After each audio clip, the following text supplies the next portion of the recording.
देखिए, इस वीडियो को बनाने का पर्पस कई तरीके से आपके लिए है और उसके पीछे का रीज़न ये है कि पिछले कुछ दिनों से चर्चाओं में था सीटेट वर्सेस टेट, जिसमें हमने ऑलमोस्ट सारे स्टेट टेट को लेके इस पर बात करना शुरू कर दिया था। तो एक जो चर्चा चल रही थी और जो केस चल रहा था सुप्रीम कोर्ट में, झारखंड वर्सेस सीटेट वाला, जेटेट वर्सेस, तो उसमें आज जो है ना वो फैसला सुरक्षित रख लिया गया। अभी तक क्या उस पर सुनवाई चल रही थी। तो अगर आप डायरी नंबर देखेंगे तो आज क्या होगा, रिजर्व हो गया मैटर।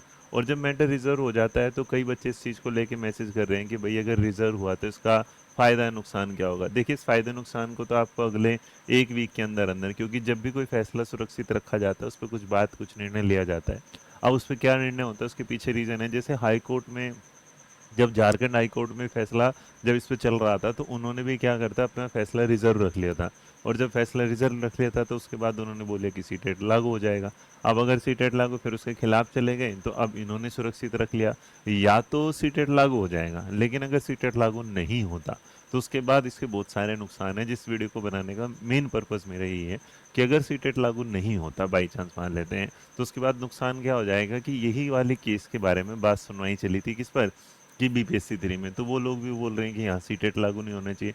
और अगर वहाँ नहीं होता तो फिर बीपीएससी का इशू आ जाएगा, फिर बीपीएससी को लेकर केस का क्वेश्चन मार्क बन जाता है।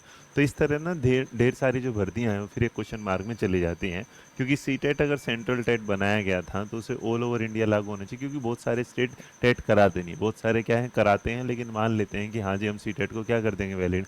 जैसे इसका एक केस पहले हुआ था कि हरियाणा में जो हुआ था, कि हरियाणा में पहले तो बोलते कि सीटेट ले लेंगे, लेकिन उसके बाद उन्होंने से क्या कर दिया था, मना कर दिया था। तो जब मना कर देते हैं तो आप एक उम्मीद छोड़ के फिर साइड बैठ जाते हैं। जैसे जो भी काम चलते हैं, जैसे एनआईए से पहले सबने वैलिड कर दिया था, फिर धीरे धीरे सबने क्या कर दिया, इनवैलिड कर दिया।